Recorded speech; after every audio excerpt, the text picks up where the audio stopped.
টাঙ্কার পুলে প্যাডেল মেরে পৌঁছে বাড়ি আলালো দোলাল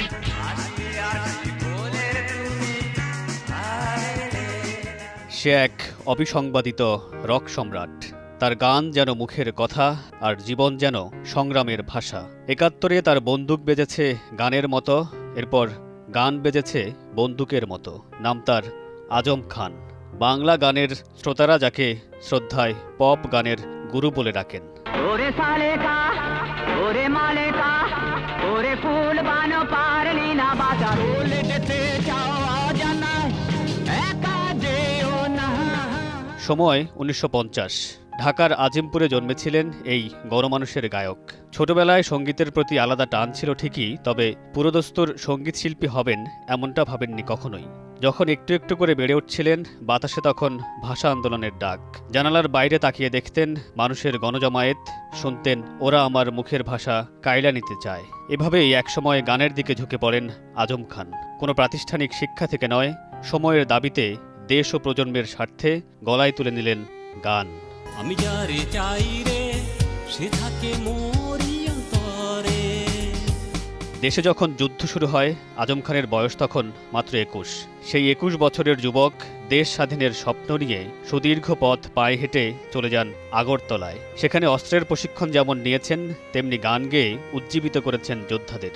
দেশ স্বাধীন হওয়ার পর আজম খান ভাবলেন, দেশ তো স্বাধীন হলো, এবার কি করবেন? ভেবেচিন্তে দেখলেন আর কিছু নয়, কেবল গানটাই তার আয়ত্তে আছে। তাই দিনরাত এক করে নিজেকে ভাসিয়ে দিলেন গানের দরিয়ায়। সময় এখন বর্ষাকাল, হরিণ খামচায় বাঘের গাল, এত সুন্দর দুনিয়ায় কিছু রবে না গো আল্লাহ আল্লাহ। যুদ্ধের পর বিধ্বস্ত বাংলাদেশে মানুষের হতাশার মাঝে আশা হয়েছিল আজম খানের গান। বাংলা গানের হাওয়া বদলের প্রতিজ্ঞা নিয়ে তিনি গঠন করেন একটি ব্যান্ড, নাম উচ্চারণ। বন্ধু নীলু ও মনসুরকে গিটারে, সাদেক ড্রামে আর নিজেকে প্রধান ভোকাল করে শুরু করেন সঙ্গীত জীবন। স্কুল জীবনে তিনি শুনতেন বিটলস, দ্য শ্যাডোজ, রোলিং স্টোনের গানগুলো। সেই থেকে আগ্রহ জন্মায় পশ্চিমা সঙ্গীতে। তাই নিজের গানের সেই আবহে একটি দেশি রূপ দেওয়ার চেষ্টা করেছেন। পপ ঘরানার সেসব গান তখন এই দেশে একেবারেই অচেনা। সেই গানকে তিনি সাধারণ মানুষের কাছে পৌঁছে দিয়েছেন এবং পপ গানের ধারা যেন সময়ের সঙ্গে প্রবাহমান থাকে, সেই পথও তৈরি করে গেছেন। ধীরে ধীরে তার গানের ভক্ত জুটে যায় পাড়া মহল্লায়, তারপর সারা দেশে। ১৯৭৪-এর দুর্ভিক্ষ নিয়ে তিনি সৃষ্টি করলেন কালজয়ী গান রেল লাইনের ওই বস্তিতে, যা এখনো মানুষের মুখে মুখে। রেল লাইনের ওই বস্তিতে জন্মেছিল। আজম খান কখনো কাগজে কলমে গান লিখতেন না, এমনকি তার এত এত গানের সংরক্ষণও তার কাছে ছিল না।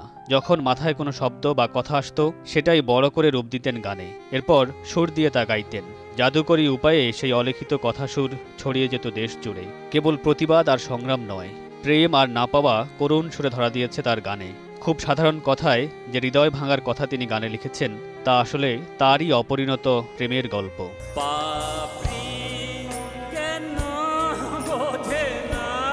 সঙ্গীতের চির উজ্জ্বল ও রঙিন ইতিহাস সৃষ্টি করে সাদামাটা সরল এক জীবন কাটিয়ে গেলেন আজম খান।